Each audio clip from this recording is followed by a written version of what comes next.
గణిత శాస్త్ర స్వభావం, దాని యొక్క నిర్వచనాలు, గణిత శాస్త్ర బోధనా పద్ధతులు, బోధనా లక్ష్యాలు, బోధనా ఉద్దేశాలు, అలానే పాఠ్యపుస్తకం, పాఠ్య ప్రణాళిక, విద్యా ప్రణాళిక, మూల్యాంకన పద్ధతులు మున్నగు అంశాలని ఈ గణిత మెథడాలజీలో మీరు నేర్చుకోబోతున్నారు.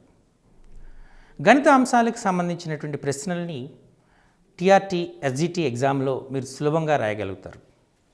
అలాగే మిగతా అంశాల్లో కూడా రాయగలుగుతారు. కాస్త క్లిష్టధనం ఎక్కడ మీకు వస్తుంది అంటే ఈ గణిత శాస్త్ర మెథడాలజీలోనే వస్తూ ఉంటుంది. ఎందుచేతంటే ఈ అంశాలని గణితాన్ని, సామాన్య శాస్త్రాన్ని, సాంఘిక శాస్త్రాన్ని, అలాగే భాషలను అన్నిటికి సంబంధించినటువంటి మెథడాలజీని మీరు తెలుసుకోవాల్సి ఉంటుంది.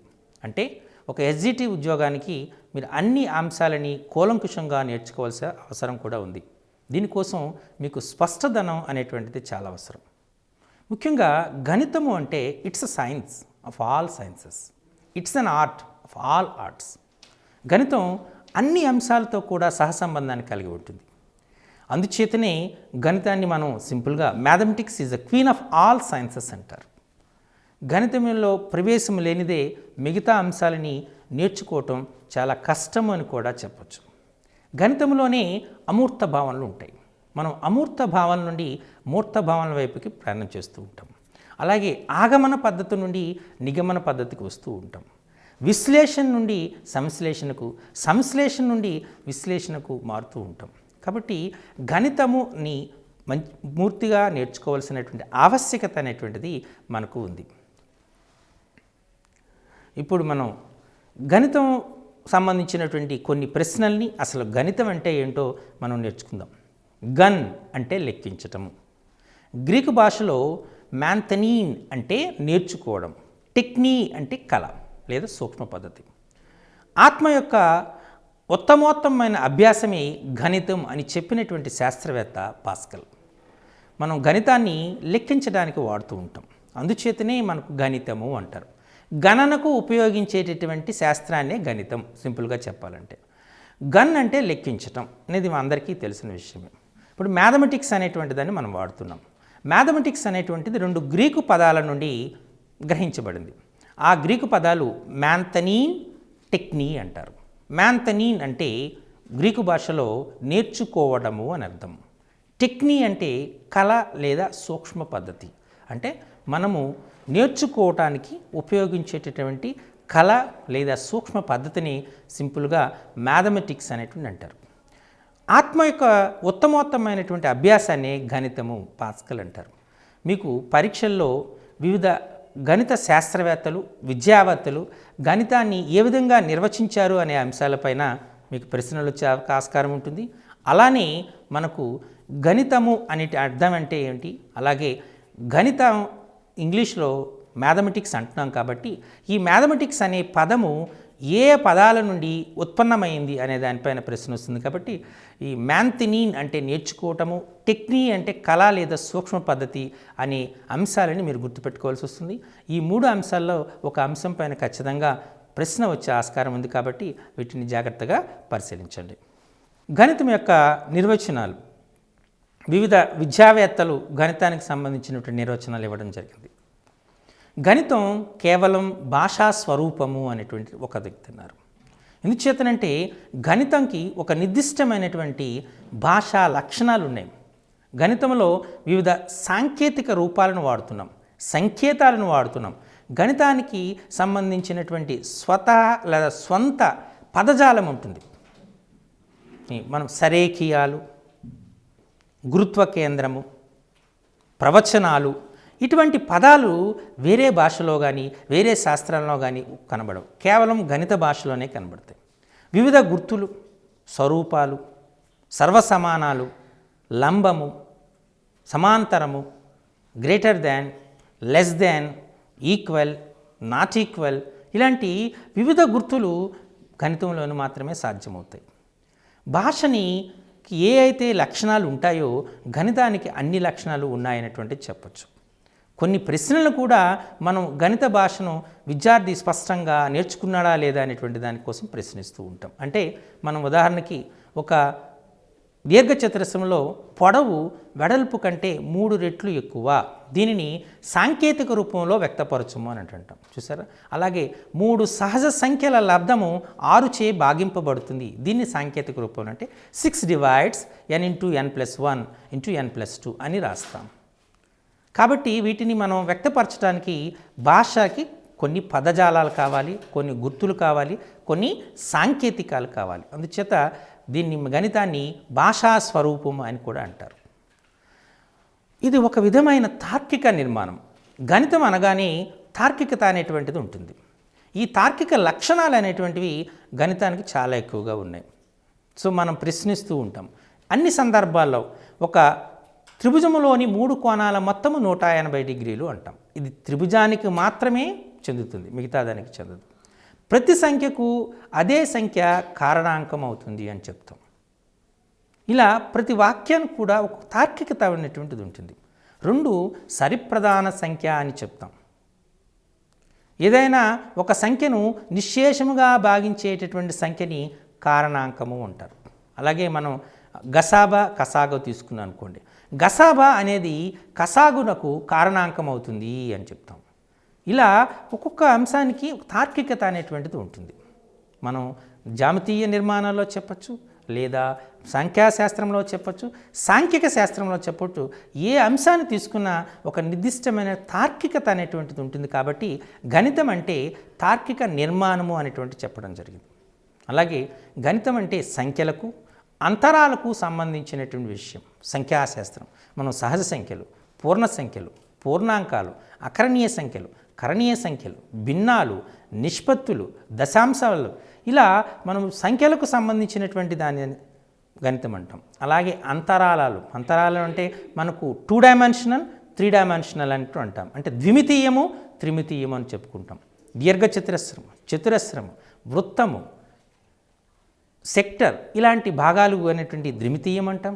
త్రిమితీయం అని చెప్పేటప్పుడు ఘనము, దీర్ఘఘనము, స్తూపము, శంఖువు, అర్ధగోళము, ఇలా వివిధ త్రిమితీయ వస్తువులకు సంబంధించినటువంటి విషయాలను కూడా మనం గణితంలో నేర్చుకుంటాం. కాబట్టి గణితం అనేటువంటిది సంఖ్యలకు అంతరాలకు సంబంధించినటువంటి విషయంగా పేర్కోవటం జరిగింది. భౌతిక ప్రపంచ విజ్ఞానం ముఖ్యాంశం. గణితం అనగానే మనం కేవలం సంఖ్యలు అంతరాలకు మాత్రమే సంబంధించినటువంటిది కాదు. ఇది తన చుట్టూ ఉన్నటువంటి భౌతిక ప్రపంచానికి సంబంధించినటువంటి విజ్ఞానము అనేటువంటి చెప్పడం. ఇది వాస్తవానికి ఖచ్చితమైన నిర్వచనంగా కూడా మనం చెప్పచ్చు. మనం లేచినది మొదలు పడుకునేది వరకు ప్రతి నిత్య కృత్యము మన దైనందిక జీవితంలో గణితం అంతర్లీనంగా సమ్మిళితమై ఉంది. ఉదయాన్నే 5 గంటలకు లేస్తాం, అంటే 5 గంటలు కాలాన్ని సూచిస్తుంది. లేచిన వెంటనే మనం కాలకృత్యాలు తీసుకున్న తర్వాత మనం ఏ పనులు చేయాలో అనేటువంటిది ఒక క్రమాన్ని చేస్తున్నాం. ఉదయం లేచిన తర్వాత కాలకృత్యాలు అంటే టిఫిన్ చేసి ఉద్యోగానికి వెళ్ళాలి, లేదా విద్యార్థులు అయితే పాఠశాలకు వెళ్ళాలి, ఈ సమయానికి వెళ్ళాలంటే ఎంత టైం పడుతుంది, ఎంత దూరంలో ఉంది అనేటువంటి అంశాలని మనం చూడడానికి ఆస్కారం ఉంటుంది. సో ఇలానే మనం కాయగూరల కొనడానికి వెళ్ళాలనుకోండి, ఎంత లాభము ఎంత నష్టము, లాభ శాతం ఎంత, నష్ట శాతం ఎంత. అలానే పంచటం, ఉదయాన్నే మన టిఫిన్ అమ్మ ఇంట్లో టిఫిన్ చేసింది అనుకోండి, 10 ఇడ్లీలు చేసింది, 4 ఉన్నారు, ఎలా సర్ది పెట్టాలి అంటే పెద్దవాళ్ళకి ముగ్గురికి మనం 4 ఉన్నారు కాబట్టి 10 మంది 10 ఇడ్లీలు చేసిందంటే మనం 2 అంటే 8 అవుతాయి. ఒక 2 ఎక్స్ట్రా ఉంటే ఎక్కువగా తినే వాళ్ళకి 3 ఇచ్చి మిగతా 2గా ఇవ్వడం జరుగుతుంది.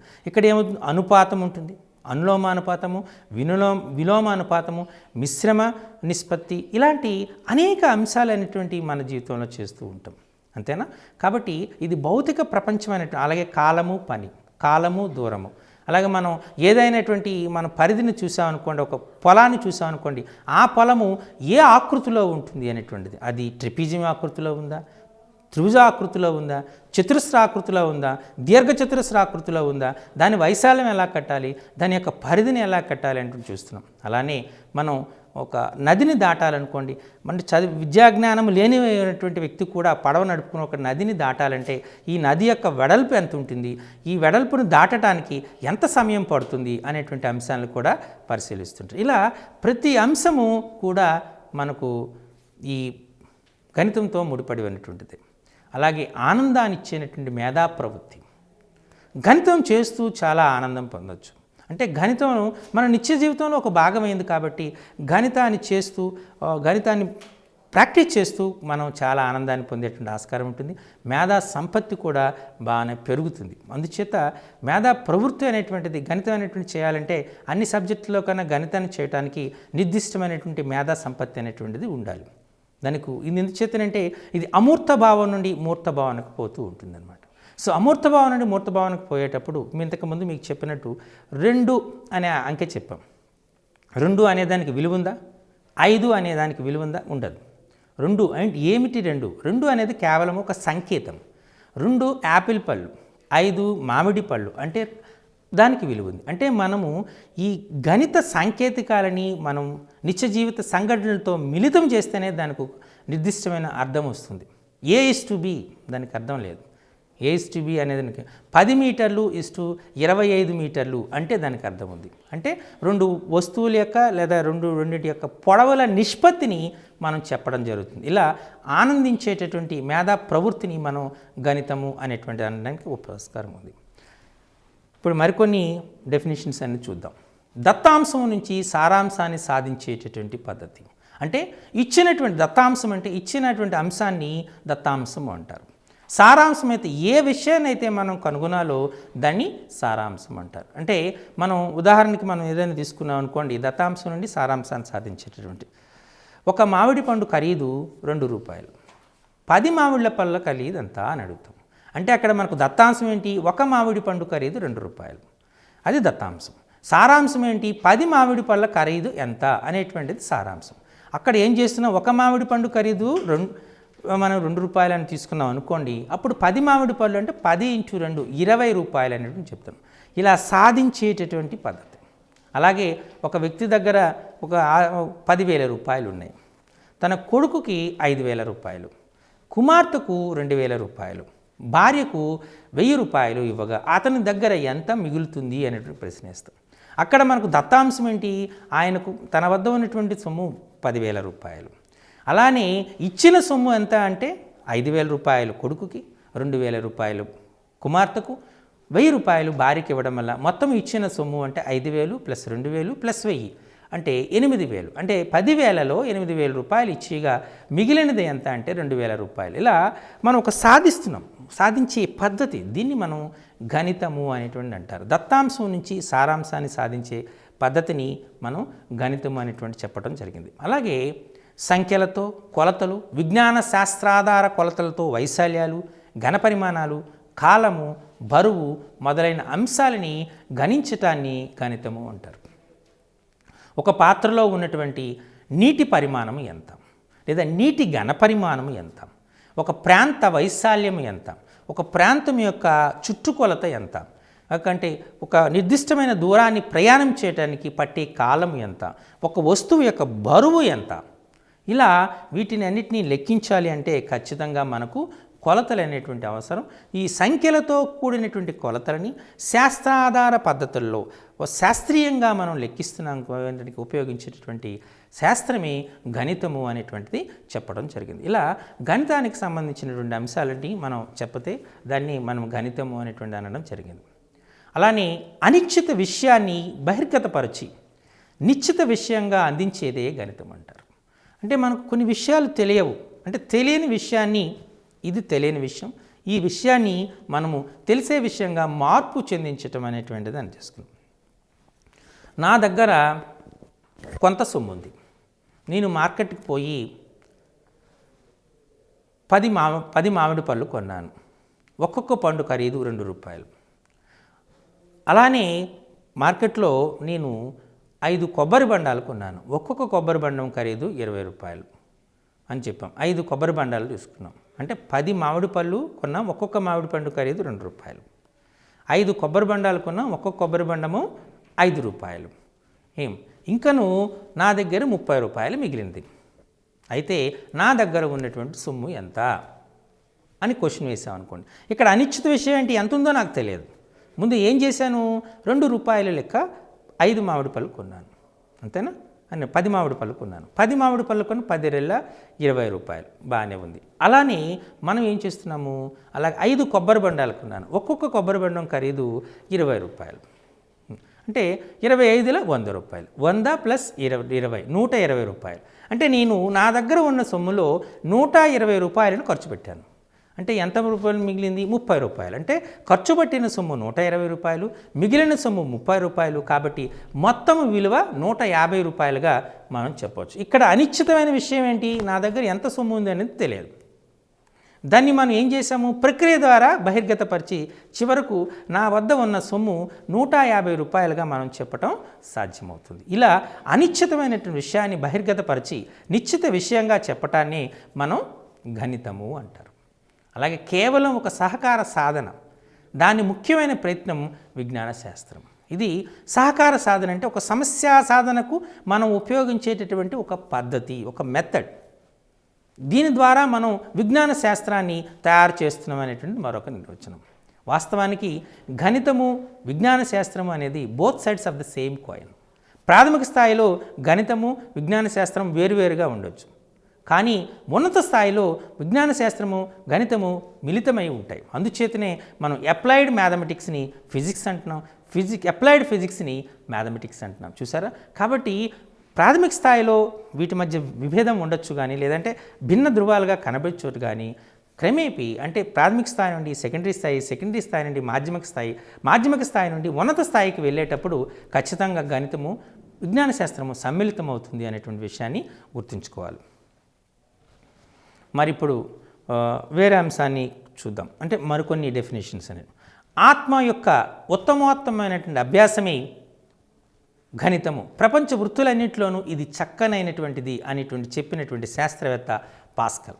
ఈ ప్రశ్న బహుశా మీకు పరీక్షల్లో ఎక్కువగా వచ్చే అవకాశం ఉంది అని నేను భావిస్తున్నాను. ఆత్మ యొక్క ఉత్తమోత్తమైన అభ్యాసమే గణితము అని చెప్పినటువంటి శాస్త్రవేత్త ఎవరు అంటే పాస్కల్ అని ఈ ప్రశ్న వస్తుంది.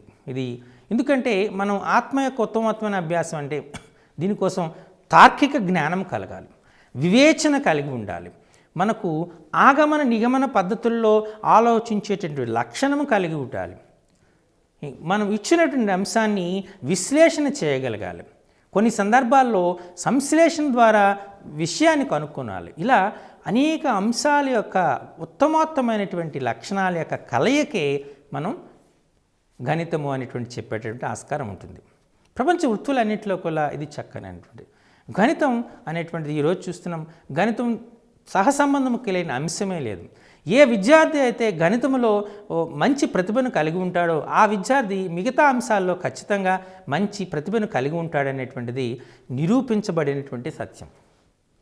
కాబట్టి గణితం అనేటువంటిది ప్రపంచ వృత్తులన్నింటిలో కూడా చాలా చక్కనైనటువంటిదని పాస్కల్ గారి అభిప్రాయం. ఆవశ్యకత, పర్యావసనాలను ఊహించే విజ్ఞానము అని చెప్పినటువంటి శాస్త్రవేత్త బెంజమిన్ పీర్స్. ఇదొక ఇంపార్టెంట్. గణితం అంటే ఆవశ్యకత, పర్యావసనాలను ఊహించే విజ్ఞానము అని చెప్పినటువంటి గణిత శాస్త్రవేత్త ఎవరు అంటే బెంజమిన్ పీర్స్.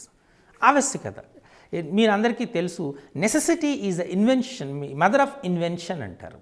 ఆవశ్యకత మనం కావాలనుకుంటున్నాం, మనం ఈ అంశాన్ని చేయాలనుకోండి. మీకు ఉదాహరణకు చూడండి, పూర్ణ సంఖ్యలను కనుక్కునేటువంటి ఆస్కారం ఎప్పుడు వచ్చింది అంటే మీకు ఉదాహరణ చెప్పి ఒక షాపింగ్ మాల్కి వెళ్ళారు. ఈ షాపింగ్ మాల్కి వెళ్ళేటప్పుడు ఆ షాపింగ్ మాల్లో చాలామంది కొనుగోలుదారులు వస్తూ ఉంటారు. వాళ్ళంతా వివిధ రకాలైన వాహనాల్లో వస్తారు, కార్లలో కానీ, బైక్స్లో కానీ, ఆటోల్లో కానీ వివిధ రకాలైన వాహనాలతో వస్తారు. ఆ వాహనాలన్నింటినీ పార్కు చేయడానికి కొంత నిర్దిష్టమైన ప్లేస్ కావాలి. ఈ బిజీ వాతావరణంలో వాటిని చేయడానికి ఉండదు. అందుచేత ఏం చేస్తారంటే సెల్లార్ పార్కింగ్ అంటారు. ఈ సెల్లార్లు అంటే భూమి క్రింద, అంటే మనం ఏదైతే మనం భూమిని మనం ఆధారంగా తీసుకుంటున్నామో దాని క్రింద 1 లేదా 2 లేదా 3 ఫ్లోర్లు వేస్తారు. అలాగే ఈ భూమి పైన 3, 4 ఫ్లోర్స్ వేస్తారు. ఒక లిఫ్ట్, మనం మనిషి అయితే గుర్తుపెట్టుకో, లిఫ్ట్ని కన్స్ట్రక్ట్ చేశారు.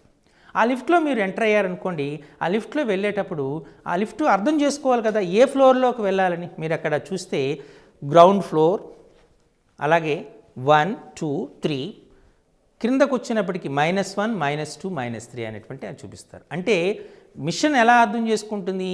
+1, +2, +3గా ఉన్నాయంటే పై దిశకు, -1, -2, -3 ఉందంటే గ్రౌండ్ క్రిందకు అనేటువంటి దాన్ని అర్థం చేసుకుంటుంది. చూసారా?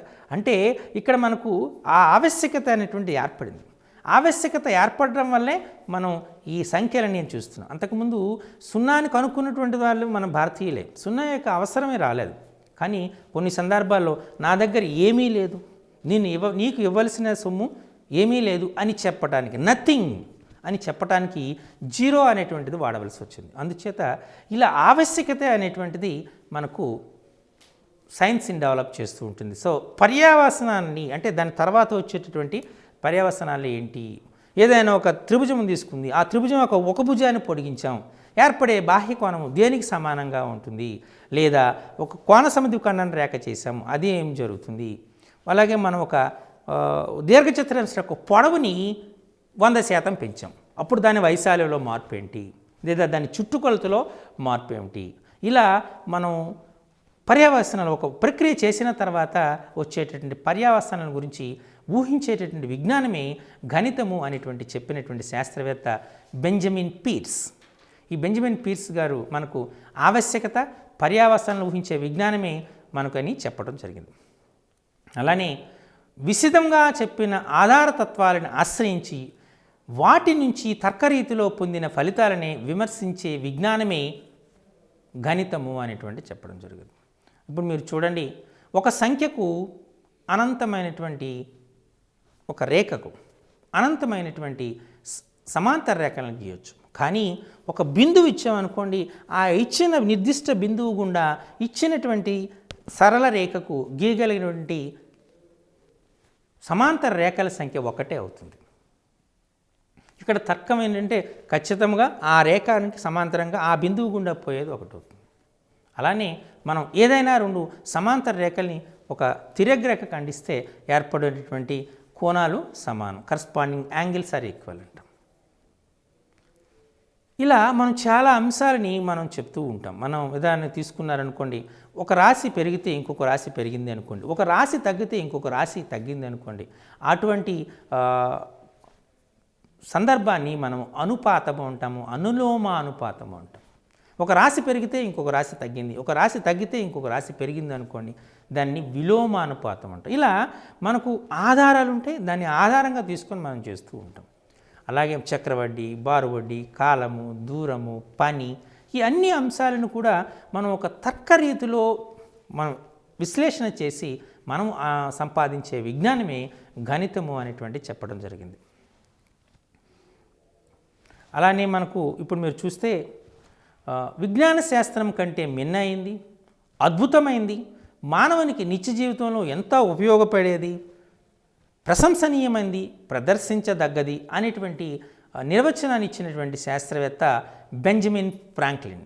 ఇది ఇంతకుముందు పరీక్షల్లో కూడా ఒకసారి అడగడం జరిగింది, ఈసారి కూడా అడిగే అవకాశాలు కూడా ఉన్నాయి.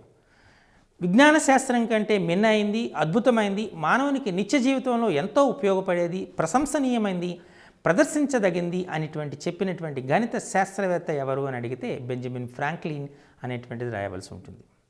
అంటే మనం ఇప్పుడు విజ్ఞాన శాస్త్రము గణిత శాస్త్ర పునాదులపైన నిర్మించబడ్డ శాస్త్రం. గణితము లేనిదే విజ్ఞాన శాస్త్రం లేదు అని కూడా చెప్పవచ్చు. గణితంలో విభిన్నమైనటువంటి ఆవిష్కరణలు అనేటువంటివి జరిగినాయి. మానవ యొక్క నిత్య జీవితంలో గణితమైనటువంటి సమ్మిళితం అయిపోయింది. ఇప్పుడు మనం ఒక ఒంట్లో బాగాలేదనుకోండి, డాక్టర్ గారి దగ్గరికి వెళ్ళామనుకోండి, డాక్టర్ గారి దగ్గరికి వెళ్ళేటప్పుడు ఎంత పరిమాణంలో మందు ఇవ్వాలి అనేటువంటిది చేస్తారు. ఒక రోజుకి ఎన్నిసార్లు మందు వేసుకోవాలి, ఎంత పరిమాణం ఉన్న మందు వేసుకోవాలి అనేటువంటిది కూడా క్లారిటీగా ఇవ్వడం జరుగుతుంది. అలానే ఇప్పుడు మనం ఒక బంగారం చేసేటువంటి స్వర్ణకారుడి దగ్గరికి వెళ్ళాము. మనం కొంత బంగారాన్ని ఇచ్చాం, ఒక 2 గ్రాములు లేదా 3 గ్రాములు లేదా 10 గ్రాముల బంగారం ఇచ్చాము. స్వచ్ఛమైన బంగారంతో మనం బంగారు ఆభరణాలను తయారు చేయడం సాధ్యం కాదు. అందుచేత మనకి కొద్దిగా రాగిని కలుపుతాడు. ఈ రాగిని కలిపేటప్పుడు ఎంత శాతం రాగి కలపాలి అనేటువంటిది అలా ఉంది. అలానే మనం ఆటల్లో తీసుకుంటే క్రికెట్ బ్యాట్, మన క్రికెట్ ఆట అందరికీ ఉపాధ్యాయులు అందరికీ కూడా క్రికెట్ అంటే ఇష్టం కాబట్టి క్రికెట్ ఆటనే మనం తీసుకుందాం. క్రికెట్ బ్యాట్స్మెన్ బంతిని తన బలంగా కొట్టాడు. ఆ బంతిని పట్టుకోవడానికి ఫీల్డరు ఏ విధంగా ప్రవర్తిస్తాడు? ఇక్కడ గణితాంశం సమ్మిళితమైంది. ఆ బంతి ఏ ఆకారంలో ప్రయాణం చేస్తుంది? సరళ రేఖలోనే కాదు, అది పరావలయ మార్గంలో ప్రయాణం చేస్తుంది. అందుచేత ఫీల్డర్ ఏం చేస్తాడు? బంతిని పట్టుకోవడానికి కొద్దిగా చేతుల్ని తన శరీరానికి దగ్గరగా తీసుకుంటాడు. అంటే అది పరావళి మార్గంలో ప్రయాణిస్తుంది కాబట్టి చేతుల్ని కాస్త క్రిందకు దించి శరీరానికి దగ్గరగా తీసుకుంటాడు. ఎందుకు క్రిందకు దించుతాడంటే బంతి నిశ్చల స్థితిలో రావడానికి పట్టే సమయాన్ని పెంచుతున్నాడు. ఎప్పుడైతే నిశ్చల స్థితిలో అంటే విరామ స్థితికి రావడానికి పెంచే సమయాన్ని పెంచడం జరుగుతుందో దానివల్ల అతని చేతిపై కలిగేటువంటి బలము తగ్గుతుంది, చేతికి నొప్పి తగ్గుతుంది, సులభంగా బంతిని పట్టుకోగలుగుతున్నాడు. ఇక్కడ దీన్ని ఇంపల్స్ అంటున్నాడు. పరావళయ మార్గము అని చూసారా? ఇలా పరావళయం ఒక గణితాంశం. ఇలా మనం అది ఆటలు కావచ్చు, సంగీతం కావచ్చు, నృత్యము కావచ్చు. నృత్యంలో వివిధ రకాలైనటువంటి ముద్రలు ఉంటాయి. ఆ ముద్రలకు నిర్దిష్టమైనటువంటి కొలత ఉంటుంది, ఆకృతి ఉంటుంది. అలానే మనం తీసుకుంటే సౌష్ఠవం అనేటువంటిది మనం ఉదాహరణకు తీసుకుని ప్రపంచంలో అందమైనటువంటి ఆకృతులు, నిర్మాణాలు మనకు ఈ గోల్డెన్ రేషియో అనే దానిపైన ఆధారపడి నిర్మించబడ్డాయి. ఒక వస్తువు లేదా ఒక పటము సౌష్ఠవంగానే ఉంటేనే దాని యొక్క అందము ఇనుమడింపజేస్తుంది. ఇక్కడ సౌష్ఠవ రేఖలు, బిందు సౌష్ఠవం, రేఖా సౌష్ఠవం అనేటువంటి అంశాలు కూడా ఉంటాయి. ఇలా ఏ అంశాన్ని తీసుకున్నా మీకు గణిత శాస్త్రం యొక్క అన్వయం అనేది లేనిదే ఆ శాస్త్రం యొక్క మనుగడ సాధ్యం కాదు. అలాగే ప్రశంసనీయమైనది, లెక్కించవచ్చు. మనం చెప్తున్నాం సంవత్సరానికి 365 రోజులు అని చెప్తున్నాం. నెలకు మనం 30 లేదా 31 రోజులు అని చెప్తున్నాం. అలాగే రోజుకు 24 గంటలు అని చెప్తున్నాం. చూసారా? ఇలా ప్రతి అంశాన్ని కూడా గణితపరంగానే వ్యక్తపరచడం అనేటువంటిది జరుగుతూ ఉంటుంది. గుండె నిమిషానికి 70 నుంచి 80 సార్లు మధ్యలో కొట్టుకుంటుంది అని చెప్తున్నాం. మనిషి యొక్క సాధారణ ఉష్ణోగ్రత 98.4 డిగ్రీ ఫారెన్హీట్ ఉంటుంది అనేటువంటి చెప్తున్నాం. చూసారా? 0 డిగ్రీ సెల్సియస్ వద్ద మనకు 0 డిగ్రీ సెల్సియస్ వద్ద నీరు గడ్డగడుతుంది అనేటువంటి చెప్తున్నాం. అంటే ఇలా ప్రతి అంశాన్ని కూడా గణిత పరిభాషలో గణితంను ఉపయోగించి మనం ప్రదర్శించడం జరుగుతుంది. విజ్ఞాన శాస్త్రంలో ఏ అంశం తీసుకోండి, గణితం యొక్క అన్వయం లేనిదే ఆ విజ్ఞాన శాస్త్రానికి మనుగడ లేదు. అలాగే ప్రశంసనీయం, మనం నేర్చుకుంటున్నాం ప్రతి అంశాన్ని కూడా మనం నేర్చుకుంటున్నాం. ఇంటిలో వంట చేసిందని కూడా ఇప్పుడు మన ఉదాహరణకి కుక్కర్లో బియ్యాన్ని పెట్టాం. 2 గ్లాసుల బియ్యానికి మరో 4 గ్లాసుల నీరు వేస్తేనే మంచిగా ఉడుకుతుంది అన్నట్టు అంచనా వేస్తున్నాం. అక్కడ నిష్పత్తి 1:2. 1 గ్లాసు బియ్యానికి మనం 2 గ్లాసుల నీటిని జోడిస్తున్నాం. అక్కడ నిష్పత్తి ఉంది. చూసారా? ఇలా ప్రతి అంశము కూడా గణితంతో అన్వయింపబడుతుంది కాబట్టి అది ప్రశంసనీయమైనటువంటిది. అలాగే మనం ప్రదర్శించదగ్గది కూడా. గణితాన్ని ఉపయోగించి చాలా రకాలుగా మనము షుడోకో గేమ్స్ ఆడచ్చు, అలాగే మనం మ్యాజిక్ స్క్వేర్స్ని తయారు చేయొచ్చు, అలాగే మనం అబాకస్ని నిర్వహించవచ్చు. ఇలా చాలా గణిత ప్రక్రియలు ఉన్నాయి. వీటన్నిటిని మనం ప్రదర్శించగలమని చెప్పచ్చు. ఓకే, మరి పరస్పర సంగతాలైన స్వీకృతాల నుంచి తప్పనిసరిగా ఉత్పన్నమయ్యే ఫలితాల సమగ్ర చర్చే మనకు గణితము అని చెప్పింది బెర్ట్రాండ్ రస్సెల్. పరస్పర సంగతాలైన స్వీకృతము అని తీసుకున్నాం. స్వీకృతము అంటే మనకు దానికి ఏ విధమైనటువంటి నిరూపణ అవసరం లేదు. దీన్ని ఇంగ్లీష్లో అయితే యాక్సియం అంటారు. Axiom is a statement which doesn't require any kind of proof or explanation. It's a self evident proof. అంటే ఇది వాస్తవికత కలిగినటువంటి దీనికి అవసరం లేదు. ఇప్పుడు మనం మామూలుగా చెప్పుకోవాలంటే సూర్యుడు తూర్పున ఉదయిస్తున్నాడు, ఇట్స్ ఎ స్వీకృతం. సూర్యుడు తూర్పునే ఉదయిస్తాడు, దానికి రుజువు అనేటువంటిది అవసరం లేదు. ఒక సరళ రేఖకు అనంతమైనటువంటి సమాంతర రేఖలను గీయవచ్చు, దీనికి అవసరం లేదు. అంతేనా? సరేఖీయాలు కానిటువంటి 3 బిందువులతో ఒక త్రిభుజాన్ని నిర్మించవచ్చు, దీనికి అవసరం లేదు.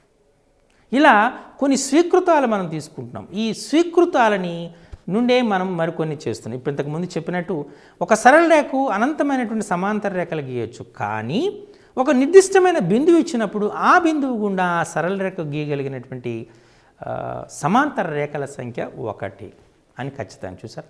ఇలా పరస్పర సంగతాలైనటువంటి స్వీకృతాల నుంచి తప్పనిసరిగా ఉత్పన్నమయ్యేటువంటి ఫలితాల సమగ్ర చర్చే మనకు గణితం అని చెప్పారు. దీన్ని బెర్ట్రాండ్ రస్సెల్ అనేటువంటి ఒక గణిత శాస్త్రవేత్త చెప్పడం జరిగింది. ఇవి గణిత శాస్త్రానికి సంబంధించినటువంటి నిర్వచనాలు. మీరు బాగానే ఉంటారు. మన Bertrand Russell, Benjamin Franklin, pascal వీరు చెప్పినటువంటి నిర్వచనాలు మీరు మరోసారి పునశ్చరణ చేసుకోవాలి. ఎందుకంటే పరీక్షల్లో వీటిపైన ఇస్తారు. ఒక స్టేట్మెంట్ ఇచ్చి దీన్ని ఎవరు చెప్పడం జరిగింది అనేటువంటి దాన్ని అడుగుతారు. కాబట్టి వీటిని మీరు జాగ్రత్తగా ప్రాక్టీస్ చేయవలసి ఉంటుంది. అలాగే గణిత బోధనా విలువలు ఏంటి, ఏ బోధనా విలువలు అనేటువంటివి ఉన్నాయనేటువంటిది అవసరం. అంటే గణితం బోధించడం వల్ల ఒకటి ప్రయోజన విలువ, అంటే మనం గణితం నేర్చుకోవటం వల్ల నిత్య జీవితంలో మనకు చాలా ఉపయోగం ఉంటుంది అనేటువంటి ప్రయోజనత్వం అనేటువంటిది గుర్తించగలగాలి. అంటే గణిత బోధన ద్వారా విద్యార్థికి గణితం నేర్చుకోవటం వల్ల నాకు నిత్య జీవితంలో అలాగే దైనందిక జీవితంలో చాలా ఉపయోగం ఉంటుంది అనేటువంటి భావన కలిగేటట్టుగా మనం బోధన సాగించాలి. వాస్తవానికి ఇక్కడ లోపిస్తుంది, గణిత ఉపాధ్యాయుల యొక్క బోధన ప్రక్రియలో ఇది లోపిస్తుంది అని చెప్పచ్చు. అందుచేతనే గణితాన్ని నేర్చుకోవటానికి విద్యార్థి కొద్దిగా సముఖతను తెలపట్లేదు, అలానే ఇబ్బంది కూడా ఫీల్ అవుతున్నాడు. ఎప్పుడైతే గణితం ఒక ప్రయోజిత విలువను కలిగి ఉంటుంది అనేటువంటి అంశాన్ని తమ బోధన ద్వారా ఉపాధ్యాయులు తెలియజేయగలుగుతారో ఖచ్చితంగా గణిత బోధనకు ప్రయోజకత విలువ ఉంటుంది అని చెప్పచ్చు. అలాగే నైతిక విలువలను పెంపొందించాలి. గణితం అనేటువంటిది ఒక క్రమశిక్షణ పైన ఆధారపడి ఉంటుంది. ఒక నిర్దిష్టమైనటువంటి ప్లాన్ ఆధారంగా నిర్మితమై ఉంటుంది. తార్కికత ఉంటుంది, అలాగే మనకు సృజనాత్మకత ఉంటుంది, అలానే మనకు చెప్పుకున్న సౌందర్యోపాసన ఉంటుంది. ఇన్ని లక్షణాలు కలిగినటువంటిది ఉంటుంది. కాబట్టి తద్వారా గణితం అనేటువంటిది ఒక నైతికతను మనం పెంపొందిస్తుంది అనేటువంటి అంశాన్ని మనం గుర్తించాలి. కళాత్మకత, మీకు ఇంతకుముందు చెప్పినట్టు సౌష్ఠవం అనేటువంటి ధర్మం ఉంది. ఈ సౌష్ఠవం అనేటువంటిది మనం చూడండి, ఒక ఖచ్చితంగా ముందు ఏదైనా ఒక పెయింటర్ మంచి పెయింట్ వేయాలనుకోండి, అప్పుడు ముందుగా దాన్ని సౌష్ఠవ రూపంగా మన దాన్ని విభజించి ఆ సౌష్ఠవ భాగాల్ని ఆయన రాసి చివరకు అది కళాత్మకమైన అంశంగా మార్చడం జరుగుతుంది. మన ఇంటి ముందు వేసేయండి రంగవల్లిలో కూడా ఈ గణిత భావనలు అనేటువంటి ఉంటాయి. అందుచేతనే అది చాలా కళాత్మకంగా ఉంటుంది. అంతెందుకు, మీరు జాగ్రత్తగా చూడండి, పార్కుల్లో టైల్స్ను కూడా ఒక క్రమమైన పద్ధతిలో అమర్చడం, అంటే గణిత భావనలతో అమర్చడం వల్ల మనకు టైల్స్ అనేటువంటివి చాలా అందంగా మనకు కనబడుతూ ఉంటాయి. ఇలా మన గణితానికి కళాత్మకత అనేటువంటి విలువల్ని జోడించడం అనేటువంటిది చాలా అవసరం. క్రమశిక్షణ, గణితానికి క్రమశిక్షణ అనేటువంటిది చాలా అవసరం. క్రమశిక్షణ ఆధారంగానే ఉంటుంది. ఎందుచేతంటే మనకు ఈ క్రమశిక్షణ విలువలపైన గణితాన్ని ఒక క్రమమైన పద్ధతిలో ఒక తార్కికతతో నేర్చుకోవాల్సి ఉంటుంది. అంటే మనం ఈ అంశాన్ని నేర్చుకుని దిస్ స్పైరల్ థింగ్ అంటారు దీన్ని. అంటే మనం భిన్నాలు తీసుకున్నారు, భిన్నాలు, దశాంశాలు, నిష్పత్తులు, అనుపాతాలు, ఇలా ఒకదానికొకటి అంతఃసంబంధాన్ని కలిగి ఉంటాయి. ఎప్పుడైతే ఒక క్రమశిక్షణగా ఒక అంశాన్ని తర్వాత మరొక అంశాన్ని నేర్చుకోవడం జరుగుతుందో అప్పుడే వాటిపైన పూర్తి సామర్థ్యం కలిగడం జరుగుతుంది. కాబట్టి క్రమశిక్షణాయుతంగా బోధన అనేటువంటి సాగాలి, అలాగే క్రమశిక్షణాయుతంగా శిక్షణ జరగాలి, క్రమశిక్షణయుతంగా అభ్యాసన జరగాలి. ఎప్పుడైతే ఇలా జరుగుతుందో గణిత బోధనకు సరైన విలువలు ఉంటాయి. అలాగే సాంస్కృతిక విలువలు అంటే మనం గణితం ద్వారా చాలా సాంస్కృతిక విలువలను నేర్చుకోవచ్చు. అంటే మనం ఉదాహరణకి గణితం తీసుకున్నాం అనుకోండి, గణితం ద్వారా మనం కొన్ని నిర్మాణాలు చేయడం జరుగుతుంది. మీరు తెలుసు రేఖాగణితం అనేటువంటిది ఈ సాంస్కృతిక విలువలను పెంపొందించడానికి గణితం ఉపయోగపడుతుందని చెప్పొచ్చు. అలాగే సాంఘిక విలువలు అంటే చాలా అంశాలని మనం చెప్పడం జరుగుతుంది. అంటే మనం నిర్దిష్టమైనటువంటి ప్రదేశంలో ఇల్లు కట్టుకోవటం ఎలా అక్కడ మనం తీసుకునేటువంటిది. అలాగే ఆహార ధాన్యాల్ని సమంగా ఈక్వాలిటీ ఇవన్నిటివి చాలా అంశం కూడా. అందుచేతనే ఒక సామాజిక శాస్త్రవేత్త అంటాడు, ఒక గణితాన్ని అన్వయించుకొని ప్రపంచంలో ఆహార ధాన్యాలు అనేటువంటివి అంకశ్రేణిలో పెరుగుతూ ఉంటే జనాభా గుణశ్రేణిలో పెరుగుతుంది. అంటే పెరుగుతున్న జనాభాకు అనుగుణంగా ఆహార ధాన్యాలు పెరగవు. అక్కడ సప్లై డిమాండ్ అనే పదాన్ని ఉపయోగిస్తూ ఉంటాడు. అంటే పెరుగుతున్న జనాభా పెరుగుతూ ఉంటుంది, దానికి తగ్గట్టుగా ఆహార ధాన్యాలు పెరగాలంటే భూమి అనేది పెరగదు. అంటే ఒక రాశి పెరగదు, ఇంకొక రాశి పెరుగుతూ ఉంటుంది. ఇక్కడ మనకు విలోమానుపాతము, దాని అక్షరంలో వస్తుంది. విలోమానుపాతం వల్లనే ఆధారంగానే మనం ద్రవ్యోల్బణం అనేటువంటి చేస్తున్నాం. మనుషుల సంఖ్య పెరుగుతుంది, జనాభా సంఖ్య పెరుగుతుంది, వారి యొక్క అవసరాల సంఖ్య పెరుగుతుంది. అవసరాలు తగ్గట్టుగా మనం ఆహార ధాన్యాల్ని వారి కనీస అవసరాలని తీర్చేటటువంటి సౌలభ్యత తగ్గుతుంది. ఎక్కడ అనుపాతం చూసారా? ఇలా సాంఘిక విలువలు, కాబట్టి ఈ విలువలను కలిగి ఉండాలి, సాంఘిక విలువలను పెంపొందించేటట్టుగా ఉండాలి. అలానే మేధా సంబంధిత విలువలు అంటే ఇప్పుడు గణితం అనేక శాస్త్రాల్లో మనం చూస్తుంది. ఈరోజు గణితం యొక్క మరో రూపమే మనం ఈరోజు వస్తున్న శాస్త్ర సాంకేతిక రూపం. ఈరోజు కంప్యూటర్లు, మీరు డిజిటల్ క్లాసెస్ ద్వారా త్రూ లైవ్ ద్వారా మీరు కూడా మీ పాఠ్యాన్ని క్లాస్ రూమ్లో జరిగేటటువంటి పాఠ్యాంశాలని మీరు ఇంటర్నెట్ ముందు, టెలివిజన్స్ ముందు, అలాగే మీ సెల్ ఫోన్స్ను ఉపయోగించి మీరు లెసన్స్ని వినగలుగుతున్నారు. అంటే ఇది గణితం యొక్క అత్యున్నతమైనటువంటి స్థాయి అనేటువంటి చెప్పి ఇలా మేధా సంబంధితమైనటువంటి అంశాలు అనేటువంటి గణితం ద్వారా నేర్చుకోవడానికి ఆస్కారం. అంటే గణిత బోధన ఆ విధమైనటువంటి విలువలను పెంపొందించాలి. గణిత బోధన అనేటువంటిది ప్రయోజకత్వాన్ని కలిగి ఉండాలి, నైతిక విలువలని పెంపొందించేటట్టుగా ఉండాలి, కళాత్మకతను పెంపొందించేటట్టుగా ఉండాలి, క్రమశిక్షణ విలువలని పెంపొందించే విధంగా ఉండాలి, సాంస్కృతిక లక్షణాలని అభివృద్ధి చేసేటట్టుగా ఉండాలి, సాంఘిక విలువలని పెంపొందించేటట్టుగా ఉండాలి, మేధా సంబంధిత విలువలతో ఒక విశిష్టతను కలిగి ఉండేటట్టుగా ఉండాలి. ఇది గణిత బోధనా విలువలకు అనేటువంటి సంబంధించినటువంటిది. ఓకే, మరి మనం లక్షణాలు ఏంటి, అసలు గణితానికి ఉన్నటువంటి లక్షణాలు ఏంటి? ఇది చాలా ఇంపార్టెంట్. గణితంలోని హేతువాదం చాలా సరళమైంది. దేనిని కారణాంకం అంటాం, దేనిని గుణిజం అంటాం, ఏ సంఖ్యతో భాగింపబడుతుంది, 2చే భాగింపబడడానికి గల లక్షణాలు ఏంటి, 3చే ఆ సంఖ్య భాగింపబడడానికి గల కారణాలు ఏంటి, 9చే ఆ సంఖ్య భాగింపబడడానికి కారణాలు ఏంటి, ఇలా ప్రతి అంశానికి ఇప్పుడు ఉదాహరణకు 15 ఇచ్చాం, 15 2చే భాగింపబడుతుందా లేదా అంటే సింపుల్గా మనం భాగాహారం చేయకుండానే 15 2 చేత భాగింపబడదు అని చెప్పేస్తాం. ఎలా? ఏదైనా ఒక సంఖ్య చివరి అంకె 0 కానీ 2 కానీ 4 కానీ 6 కానీ 8 కానీ ఉంటే ఆ సంఖ్య 2చే భాగింపబడుతుంది. అలా కాకపోతే 2 చేత భాగింపబడదు. 0 కానీ 2 కానీ 4 కానీ 6 కానీ 8 కానీ ఉంటే దాన్ని మనం ఏమంటున్నాం? సరి సంఖ్యలు అంటున్నాం.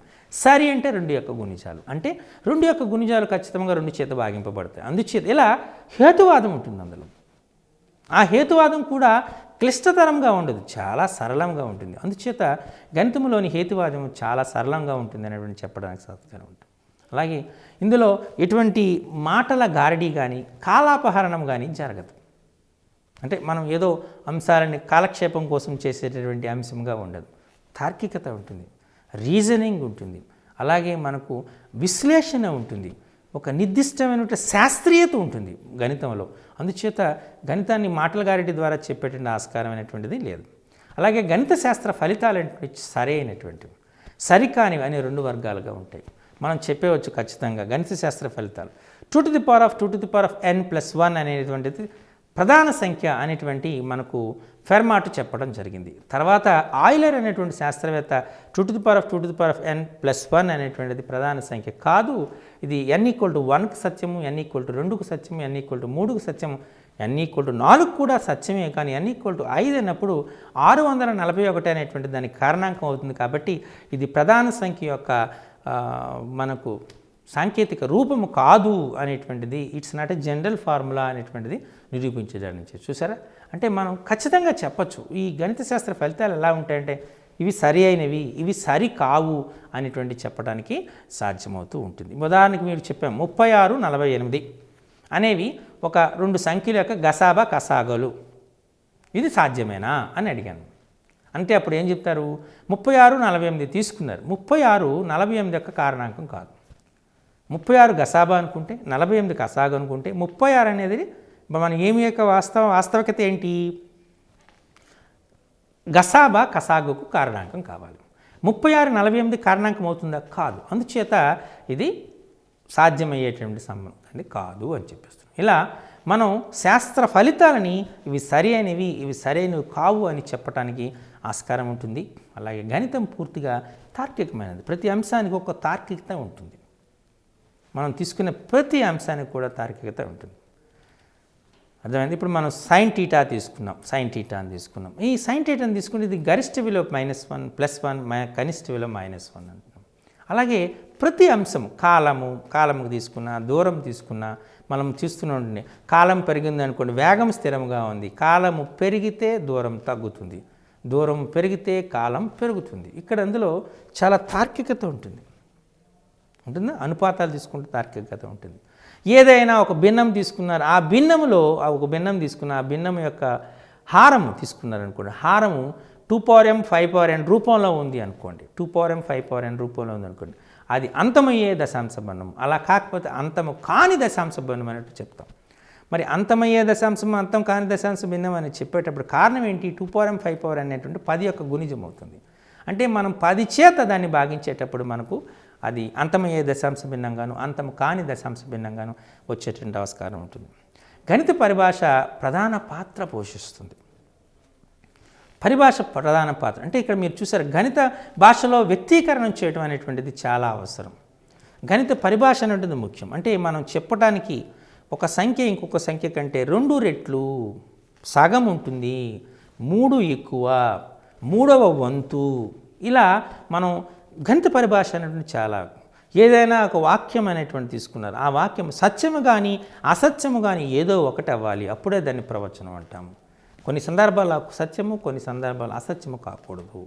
చూసారు, ఇలా ప్రతిదాని భాష అనేటువంటి దాన్ని తీసుకుంటే ఒక త్రిభుజములో మధ్యగత రేఖలు, అనుశక్త రేఖలు, అనుశక్త బిందువుని మనము గురుత్వ కేంద్రము అంటారు. ఇలా పదజాలం అనేటువంటిది చాలా ఇంపార్టెంట్. ఈ పదజాలాన్ని ఆధారంగా మనం చాలా అంశాలని చెప్పడానికి సాధ్యం ఉంటుంది. అలాగే గణితం అనేటువంటిది ఖచ్చితమైనటువంటి, అందమైనటువంటి, లోతైన నిర్మాణాలతో వ్యవహరిస్తుంది. గణితం అనగానే మనం mathematics based and speed and accuracy అంటారు. వేగము, ఖచ్చితత్వమైనటువంటి గణితానికి 2 కళ్ళ వంటివి.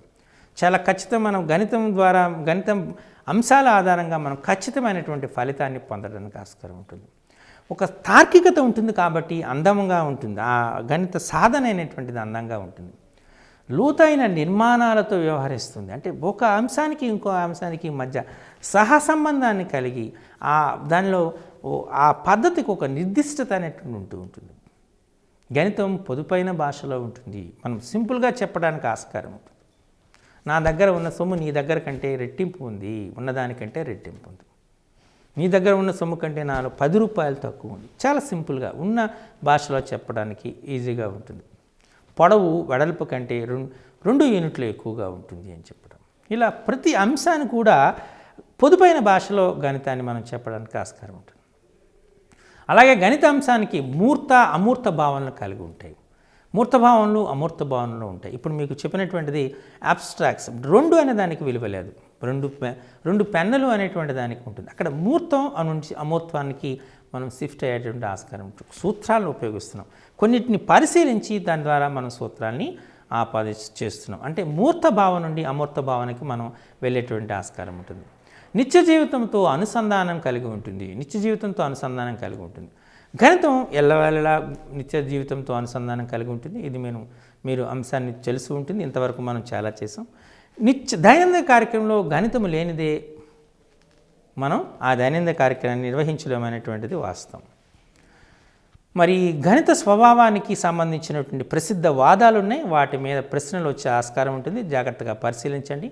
మొదటిది తార్కిక వాదము. గణితం అంటేనే తార్కికత ఉంటుంది అనేటువంటి చెప్పినటువంటి గణిత శాస్త్రవేత్తలు రస్సెల్ అండ్ వైట్ హెడ్. దీని మీద ఒక ప్రశ్న వస్తుంది మీకు. ఈ తార్కిక వాదాన్ని ప్రతిపాదించినటువంటి గణిత శాస్త్రవేత్తలు ఎవరు? రస్సెల్, వైట్ హెడ్ వీళ్ళు అంటారు. అలాగే ప్రిన్సిపియా మ్యాథమెటికా అనే గ్రంథంలో ఈ గణిత భావాలని మనం చెప్పడం, తార్కిక వాదాన్ని గురించి చెప్పడం జరిగింది. ఇందులో మనకు 2 ప్రశ్నలు వచ్చే ఆస్కారం ఉంది. మీరు జాగ్రత్తగా గుర్తుపెట్టుకోండి. ఒకటి తార్కిక వాదము. తార్కిక వాదము అంటే అర్థం ఏంటంటే మనం గణితమైనటువంటి తార్కికత పైన ఆధారపడి ఉంది. మనం చూసుకుంటే ప్రతి అంశము కూడా ఒక నిర్దిష్టమైన అంశం సహాయంతోనే నిర్వచింపబడుతుంది అని చెప్పడం జరిగింది. దీన్ని ప్రతిపాదించినటువంటి గణిత శాస్త్రవేత్త రస్సెల్, వైట్ హెడ్. ఇదొక ప్రశ్న. తార్కికవాదాన్ని ప్రతిపాదించినటువంటి గణిత శాస్త్రవేత్తలు ఎవరు అంటే రస్సెల్, వైట్ హెడ్.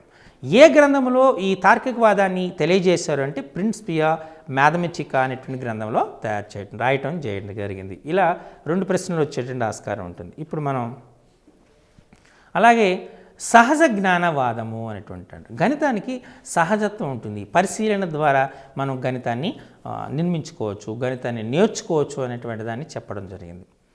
సో దీన్ని చెప్పినటువంటి గణిత శాస్త్రవేత్త ఎవరంటే లియోపార్డ్ క్రోనేకర్, అలాగే హెన్రీ పాయంకర్. ఈ రెండు పేర్లు మీరు గుర్తుపెట్టుకోవాల్సిన అవసరం ఉంది. సహజ జ్ఞానవాదాన్ని ఎవరు ప్రతిపాదించారు అంటే లియోపార్డ్ క్రోనేకర్, హెన్రీ పాయంకర్ అనేటువంటి ఇద్దరు గణిత శాస్త్రవేత్తలు ఈ సహజ జ్ఞానవాదాన్ని చేశారు. సహజంగానే గణితం అనేటువంటిది నిర్మితం అవుతుంది. పరిశీలన ద్వారా, అనుభవం ద్వారా గణితాన్ని నేర్చుకునేటువంటి ఆస్కారం ఉంది అనేటువంటి చెప్పడం ఇందులో జరిగింది. అలాగే సాంప్రదాయకవాదం, ఈ సాంప్రదాయకవాదాన్ని ప్రతిపాదించినటువంటి గణిత శాస్త్రవేత్త డేవిడ్ హిల్బర్ట్. డేవిడ్ హిల్బర్ట్ అనేటువంటి వాడు గణితం అనేటువంటి సాంప్రదాయకంగానే వస్తుంది. ఇప్పుడు విద్యార్థులు అనేటువంటి వారు ముగ్గులు వేస్తుంటారు, అంటే రంగవెల్లులు వేస్తారు. ఈ రంగవెల్లులో గణిత భావనలు ఉంటాయి. వృత్తం ఉంటుంది, త్రిభుజం ఉంటుంది, దీర్ఘచతురస్రం ఉంటుంది, చతురస్రం ఉంటుంది, అర్ధవృత్తం ఉంటుంది, అలాగే కోణం ఉంటుంది, సరళ రేఖ, రేఖ ఉంటుంది, వక్రరేఖ ఉంటుంది. వీటి లేకున్నా ఈ రంగవల్లులను గీయటమే సాధ్యం కాదు అనేటువంటి చెప్పచ్చు. ఇలా సాంప్రదాయకంగా మనం తీసుకుంటున్నాం. అలాగే మనం ఒక పొద్దుతిరుగుడు పువ్వుని చూస్తున్నాం, అంటే సన్ఫ్లవర్ని చూస్తున్నాం. అందులో మనకు నల్లటి గింజలు అనేటువంటి ఉంటాయి. ఈ విత్తనాలు అనేటువంటివి మనకు వాస్తవానికి ఎలా ఉంటాయంటే ఒక శ్రేణి రూపంలో ఉంటాయి, శ్రేణి రూపంలో ఉంటాయి. అలాగే మీరు చూస్తే ఒక తేనె పట్టులో తీసుకుంటే ఆ తేనె పట్టులో మనకు షడ్భుజ ఆకృతిలో మనకు సెల్స్ ఉంటాయి. వాటిలో మనకు తేనె నిల్వ ఉంటుంది, షడ్భుజ ఆకృతి అనేటువంటి చెప్తున్నాం. చూసారు, ఇలా అంశం గణితం అనేటువంటిది నిత్య జీవితంలో మన సహజత్వాన్ని కలిగి సాంప్రదాయక పరంగా వచ్చేటటువంటి శాస్త్రమే గణితం అనేటువంటి చెప్పినటువంటి ఈ సాంప్రదాయకవాదాన్ని ప్రతిపాదించినటువంటి శాస్త్రవేత్త డేవిడ్ హిల్బర్ట్. దీన్ని గ్రాడ్లా గెండర్ మ్యాథమెటికా అనేటువంటి గ్రంథంలో రాయడం జరిగింది. ఇక్కడ మనకు ప్రశ్నలు అంటే సహజ జ్ఞానవాదాన్ని ప్రతిపాదించినటువంటి గణిత శాస్త్రవేత్త ఎవరు, అలాగే సాంప్రదాయకవాదాన్ని ప్రతిపాదించినటువంటి గణిత శాస్త్రవేత్త ఎవరు అనే ప్రశ్నలు వస్తాయి. సహజ జ్ఞానవాదాన్ని ప్రతిపాదించినటువంటి శాస్త్రవేత్త లియోపార్డ్ క్రోనేకర్, హెన్రీ పాయంకర్ అనేటువంటి ఇద్దరు గణిత శాస్త్రవేత్తలు సహజ జ్ఞానవాదాన్ని ప్రతిపాదించడం జరిగింది. అలాగే సాంప్రదాయకవాదాన్ని డేవిడ్ హిల్బర్ట్ అనేటువంటి గణిత శాస్త్రవేత్త ప్రతిపాదన చేయడం జరిగింది. ఈయన తను రచించినటువంటి గ్రాడ్లా గెండర్ మ్యాథమెటికా అనేటువంటి గ్రంథంలో ఈ సాంప్రదాయకవాదాన్ని గురించి తెలపడం జరిగింది. వీటిపైన ప్రశ్నలు వస్తే జాగ్రత్తగా పరిశీలించండి, ప్రాక్టీస్ చేయండి.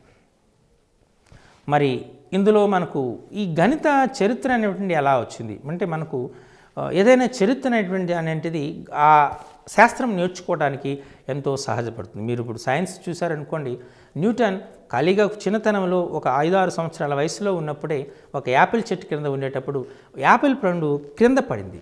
వాస్తవానికి మనమైతే ఏం చేస్తాం, యాపిల్ పండుని శుభ్రంగా కడిగి తుడిచో తినేస్తాం. కానీ ఆ న్యూటన్ తార్కికంగా ఆలోచించాడు. ఈ యాపిల్ క్రిందనే ఎందుకు పడింది, పైకి ఎందుకు వెళ్ళలేదు అనేటువంటి ప్రశ్న వచ్చింది. చివరకు భూమికి గురుత్వాకర్షణ శక్తి ఉంటుంది, ఏ వస్తువు అయినా ఈ గురుత్వాకర్షణ పరిధిలోనే ఉంటుంది, పైకి విసిరిన ఏ వస్తువు అయినా భూమికి చేరుతుంది అనేటువంటి చెప్పడం జరిగింది. ఆ తర్వాత విశ్వ గురుత్వాకర్షణ స్థిరాంకాన్ని కనుక్కున్నాడు, విశ్వ గురుత్వాకర్షణ నియమాన్ని కూడా ప్రతిపాదన చేయడం జరిగింది. ఈ విధంగా మనకు అక్కడ తార్కికత ఈ చరిత్రను, ఒక వస్తువు వెనుక జరిగేటువంటి చరిత్రను, ఒక ఇన్వెన్షన్ వెనుక జరిగేటువంటి చరిత్రను చెప్పడం ద్వారా గణితం నేర్చుకోవడం పట్ల ఆసక్తి ఉంటుంది. అలాగే గణితం ఇప్పుడు శ్రీనివాస రామానుజన్ గారి యొక్క చరిత్ర, రామానుజన్ గారి చరిత్ర తీసుకుంటే చాలామందికి స్ఫూర్తిదాయకమైనటువంటిది. 31 సంవత్సరాల వయసులోనే సుమారు 1400 థీసిస్ని కనుక్కొని ఎంతో ఇప్పటికీ కూడా మనం ఉపయోగిస్తున్నటువంటి కంప్యూటర్స్లో ఉపయోగిస్తున్న టెక్నాలజికల్ సాఫ్ట్వేర్స్లో మనం రామానుజన్ గారు కనుక్కున్నట్టు ఎన్నో ఇన్వెన్షన్స్ మనం ఉపయోగిస్తున్నాం. అటువంటి ఇన్స్పిరేషన్ ఉన్నటువంటి చరిత్రని విద్యార్థులకు చెప్పడం ద్వారా కూడా జార్జ్ కాంటర్ గురించి, అంటే మనకు ఈ వాటిని మాత్రికలను కనుక్కున్నటువంటి శాస్త్రవేత్త జార్జ్ కాంటర్ అతని. అలాగే పూర్వం మొట్టమొదటి మహిళా గణిత శాస్త్రవేత్త ఎవరు అనే ప్రశ్న వచ్చే ఆస్కారం ఉంటుంది. దీనిపైన మొట్టమొదటి మహిళా గణిత శాస్త్రవేత్త హైపాటిమా అనేటువంటి ఆమె. ఇదొక ప్రశ్న మీకు పరీక్షల్లో వస్తే ఛాన్సెస్ ఉంది. మొట్టమొదటి మహిళా గణిత శాస్త్రవేత్త ఎవరు అనగానే మీరు రాయవలసిన సమాధానం హైపాటిమా అని చెప్పచ్చు. అలాగే డి స్టాండర్డ్ అనే పరిశోధన ఫలితాన్ని, అలాగే international Congress in mathematical education 2000 జపాన్లో జరిగినటువంటి చర్చాపత్రం కూడా, ఇవన్నీ కూడా గణిత చరిత్రకు ఆధారాలు. ఇందులో మీకు జనరల్గా వచ్చే ప్రశ్న మొట్టమొదటి మహిళా గణిత శాస్త్రవేత్త ఎవరు అనేది అడిగే ప్రశ్న ఆధారంగా ఉంది హైపాఠం. ఇప్పుడు మనకు కూడా శకుంతలాదేవి గారు కూడా మనం ఈ గణితం పైన ఎన్నో ఇన్వెస్టిగేషన్స్ చేసినటువంటి అంటే గణిత శాస్త్రవేత్తల మహిళా గణిత శాస్త్రంలో చాలా ప్రాముఖ్యత కలిగినటువంటి ఆమె ఎవరంటే శకుంతలాదేవి గారు కూడా మనం చెప్పొచ్చు. ఇవి ఈ అంశాలు. అలానే మనం ప్రాథమిక స్థాయిలో గణిత శాస్త్రం పట్ల ఆసక్తిని కలుగజేయాలి. ఇది చాలా ఇంపార్టెంట్. ప్రాథమిక స్థాయి నుంచే మీరు 2వ తరగతి నుంచే 1వ తరగతి నుండి మనకు గణితం అనేటువంటి ప్రారంభమవుతుంది. అంకెలను నేర్చుకోవటం 1వ తరగతిలో జనరల్గా మనం 1 నుంచి 20 అంకెలను విద్యార్థి నేర్చుకుంటాడు. అలాగే కూడికలు తీసివేతలను కూడా నేర్చుకుంటాడు. ఇది ఖచ్చితంగా మనం 20 వరకే చేసాం. 2వ తరగతికి వచ్చినప్పటికీ 100 అంకెలు అంటే 100 అంకెల అంటే 100 సంఖ్యల వరకు నేర్చుకోవడం జరిగింది. ఇలా నిర్దిష్టమైనటువంటి విద్యా ప్రణాళికను మనం ఇచ్చాం. ఇలా గణిత శాస్త్రం చాలా ప్రక్రియల ద్వారా విద్యార్థికి చెప్పాలి. ఏమంటే మనం రెండు సంఖ్యల యొక్క మొత్తాన్ని చెప్పాలి. అంటే కూడికను కలయికను చెప్పాలంటే సంఖ్యారేఖను తీసుకుంటున్నాం, అబాకస్ను తీసుకుంటున్నాం, చేతి వేలును తీసుకుంటున్నాం. చేతి వేలుడి ద్వారా కూడా విద్యార్థి చెప్పేటది చింతగింజలు, గులకరాళ్ళు, మార్బుల్స్ ఇలా రకరకాలైనటువంటి సహజంగా దొరికేటటువంటి అంశాలను ఉపయోగించుకుని కూడా మనం కూడికలు, తీసివేతలు, సంఖ్యాభావన ఇలాంటి అంశాలని మనం నేర్పడం జరుగుతూ ఉంటుంది. అండ్ దీనివల్ల విద్యార్థి గణితం అంటే ప్రత్యేకంగా కాదు, తన నిత్య జీవితంతో సంబంధాన్ని కలిగి ఉంటుంది అనేటువంటి చెప్పడానికి సాధ్యమవుతుంది. కాబట్టి గణిత శాస్త్రం పైన ఆసక్తిని కలిగేటట్టుగా ప్రాథమిక స్థాయిలో బోధన అనేటువంటిది చాలా అవసరం. దీనికోసం ఉపాధ్యాయులు చాలా శ్రమించవలసి ఉంటుంది. అంటే విద్యార్థి యొక్క అవగాహన స్థాయి, అభ్యసన స్థాయి ఈ రెండు కూడా తక్కువగా ఉంటాయి. కాబట్టి గణితం పట్ల మక్కువ కలిగేటట్టుగా ఉండాలంటే ప్రదర్శనా పద్ధతిని కానీ ప్లేవే మెథడ్లో కానీ గణితాన్ని బోధించడం అనేటువంటిది చాలా ముఖ్యమైనటువంటి అవసరం. గణిత భావనల పట్ల అంటే ఫండమెంటల్ కాన్సెప్ట్స్ ఆఫ్ మ్యాథమెటిక్స్ గణిత ప్రాథమిక భావనల పట్ల స్పష్టత అనేటువంటిది అవసరం. దీన్ని స్పష్టత అనేటువంటి ఏర్పాటు చేయాలి. జనరల్గా సహజ సంఖ్యలు అని చెప్తాం. లెక్కించడానికి వాడే సంఖ్యలు సహజ సంఖ్యలు అంటాం. 1, 2, 3, 4, 5 అని వీటిని సహజ సంఖ్యలు అంటాం. ఎందుకు జీరో అనేటువంటి మీరు చూడండి, జీరో అనేటువంటి దాన్ని వాడుతున్నాం. ఇది ఎక్కడ లెక్కించడానికి ఉపయోగించం. లేదు ఏమీ లేదు అని చెప్పడానికి వాడేటువంటి సంజ్ఞ జీరో. కానీ లెక్కించడానికి 1 pen, 2 tables, 3 apples, 4 oranges, 5 tables ఇలా మనం చెప్పేటప్పుడు లెక్కించడానికి వాడేటువంటి సంజ్ఞలు ఇవి. అలానే మనం తీసుకునేటప్పుడు మనం ఏదైనా ఒక 10 రూపాయలు మీ దగ్గర అప్పు తీసుకున్నాను, లేదంటే 10 ఉన్న ఉష్ణోగ్రత కంటే 10 డిగ్రీల సెల్సియస్ తక్కువ ఉంది, ఇటువంటి చెప్పడానికి మైనస్ చూపిస్తుంది. అంటే కొన్ని భావనల్ని మనం చెప్పడం చేయడానికి. ఇప్పుడు కూడిక తీసుకున్నాం. రెండుని 3 చేత కలిపాము. 2 అరటిపళ్ళు 3 అరటిపళ్ళు కలిపితే మనకు మొత్తం ఎన్ని అరటిపళ్ళు అనేటువంటి భావన చెప్పాలంటే ఆ 2 అరటిపళ్ళు 3 అరటిపళ్ళు దగ్గరగా వచ్చి మొదటి నుండి లెక్క పెడతాడు. 1, 2, 3, 4, 5. సో 5 అరటిపళ్ళు అని చెప్తాడు. అంటే ఇక్కడ చెప్పినటువంటిది కూడిక అంటే ఒక దగ్గరకు తీసుకురావడం, కూడిక అంటే దగ్గరకు తీసుకురావడము లేదా గ్రూపుగా చేయటం, ఇటువంటి భావనల పైన స్పష్టత అనేటువంటిది చాలా ఖచ్చితం. 2 3 6, 3 2 6. అక్కడ 2 3 6 అంటే అర్థం ఏంటి అనేది ఖచ్చితంగా కావాలి. 2 3 6 అని చెప్పి 2ని 3 సార్లు కలపటం. 2 + 2 + 2 అంటే 6. 3 2 కూడా 6. 3ని 2 సార్లు కలపడం. 3 + 3 6. అంటే ఈ భావనలో చాలా స్పష్టత అనేటువంటిది అవసరం. ఇది ప్రాథమిక భావనల పట్ల స్పష్టత కలిగేటట్టుగా మనం గణితాన్ని బోధించడం అవసరం. అలాగే గణితం పట్ల ఆసక్తిని, విశ్వాసాన్ని, అభిమానాన్ని విద్యార్థుల్లో పెంపొందించడం అనేటువంటిది చాలా అవసరం. ఆసక్తి లేనిదే అభ్యసన జరగదు. ఆసక్తి కలిగేటట్టుగా చెప్పాలి. విద్యార్థులు ఆడుకునేటట్టు విధంగా, అలాగే గణితం అంటే కేవలం ఆటల ద్వారా కూడా నేర్చుకోవచ్చు అనేటువంటి అంశాన్ని చేయాలి. కొన్ని అంశాలని విద్యార్థికి స్కిట్స్ ద్వారా కానీ, పాటల ద్వారా కానీ, లేదా అంటే మనం ఆడుకునేటువంటి వివిధ పద్ధతుల ద్వారా కానీ గణితం, అలాగే విశ్వాసాన్ని విద్యార్థులకు నీకు గణితం రాదు, నువ్వు ఏమీ నేర్చుకోలేవు, అటువంటి మెథడ్స్తో కాకుండా నువ్వు బాగానే చేస్తున్నావు, మరి కాస్త నేర్చుకో, గణితం నీకు బాగా వస్తుంది అనేటువంటి విశ్వాసాన్ని, అలాగే గణితం పట్ల అభిమానాన్ని విద్యార్థుల్లో పెంపొందించడం అనేది చాలా ముఖ్యంగా మనం చెప్పచ్చు. ఎనీవే విద్యార్థుల్లో గణితం ద్వారా శుభ్రత, ఖచ్చితత్వం, వేగం, క్రమం, క్లుప్తత ఇటువంటి లక్షణాలు చేయాలి. అంటే నీట్నెస్, మనం అంశాన్ని రాసేటప్పుడు ఒక క్రమమైన పద్ధతిలో రాయడం నేర్పాలి. దీనివల్ల విద్యార్థి నిత్య జీవితంలో దైనందిన కార్యక్రమంలో శుభ్రతను పాటించడానికి ఆస్కారం ఉంటుంది. అలాగే ఖచ్చితత్వం, గణితానికి ఇది మూల ఆధారం కూడా. ఖచ్చితంగా మనకు ఆన్సర్ రావాలి. 2 3 6 అంతే, దానికి మార్పులు అయ్యే ఛాన్సే లేదు. 5 3 15 అంతే. అంటే ఖచ్చితమైనటువంటి విలువ ఉంటుంది. వేగం, చాలా వేగంగా తొందరగా విద్యార్థి చేయగలిగేటట్టు, ఇచ్చినటువంటి సమయంలో కంటే ముందుగానే చేసేటట్లు చేయాలి. ఒక క్రమమైన పద్ధతి ఉండాలి. అలాగే క్లుప్తత అనేటువంటిది ఉండాలి. విద్యార్థులు వారి తీరిక సమయాన్ని వారి స్థాయికి తగినట్లు మనోరంజకంగా ఉపయోగించేటట్లు చూడాలి. అంటే మనం చిన్నటువంటి పేపర్స్తో కానీ లేకపోతే వివిధ అంశాలతో కానీ మనం కొన్ని గణిత ఆకృతులను తయారు చేయడం నేర్చుకోవాలి. అంటే మనవాడు క్యూబ్ కానీ క్యూబాయిడ్ కానీ అంటే ఘనం కానీ దీర్ఘఘనం కానీ లేదా శంకువు కానీ వృత్తము కానీ గోళం కానీ విద్యార్థి దాంతో తయారు చేసేటట్టుగా చాలామంది పిల్లలు ఈ డిఫరెంట్ అగ్గిపెట్టెలతో అలాగే ఈ సిగరెట్ పెట్టెలతో వాటితో కలిపి రకరకాల ఆకృతులను తయారు చేస్తారు. పేపర్ని మొత్తం ముందుగా చేసి పేపర్ను అలాగే ఫోల్డింగ్ టెక్నిక్స్ ద్వారా కూడా వివిధ ఆకృతులను చేయడానికి ట్యాన్గ్రామ్స్ ద్వారా కూడా వివిధ ఆకృతులను తయారు చేయడానికి ఈ విధంగా తనకు ఉన్నటువంటి ఖాళీ సమయాన్ని విద్యార్థి ఉపయోగించుకునేటట్టుగా మనం చేయవలసినటువంటి ఆస్కారం ఉంటుంది. గణితం ఈ విధంగా చాలా ఆవశ్యకతను కలిగి ఉంది. గణితం బోధన పట్ల విద్యార్థి అనేటువంటి ఆసక్తిని ప్రదర్శించేటట్టుగా మనం చేయాలి. గణితకు నిర్దిష్టమైనటువంటి ఖచ్చితత్వము, వేగము, క్రమము, క్లుప్తత అనేటువంటి ఉంటుంది. కాబట్టి ఈ అన్ని అంశాల యొక్క మేలు కలయికగానే గణిత బోధన ఉండాలి. గణితము అనేటువంటిది మీకు నేర్చినట్టు గణితం ఏ పదాల నుండి స్వీకరింపబడింది, వాటి పదాల యొక్క అర్థం ఏమిటి, గణితాన్ని నిర్వచించినట్టు వివిధ గణిత శాస్త్రవేత్తల అభిప్రాయం ఏంటి, అంత వివిధ గణిత వాదాలు ఏమిటి, ఆ గణిత వాదాన్ని ఎవరు ప్రవచించారు, ఏ గ్రంథాల్లో ప్రవచించారు, ఈ అన్ని అంశాలపైన ప్రశ్నలు వస్తాయి. కాబట్టి ఈ అంశం నుండి ఖచ్చితంగా 2 లేదా 3 ప్రశ్నలు వచ్చే ఆస్కారం ఉంటుంది. కాబట్టి ఈ అంశాన్ని ఈ ఎపిసోడ్ని జాగ్రత్తగా పరిశీలించి ముఖ్యమైన అంశాలను నోట్ చేసుకుని జాగ్రత్తగా ప్రిపేర్ అయితే ఖచ్చితంగా మీరు రాబోయే రోజుల్లో మంచి ఉపాధ్యాయులుగా ఎన్నిక కాబడతారనేటువంటి విశ్వాసంతో మీ వద్ద సెలవు తీసుకుంటున్నాం.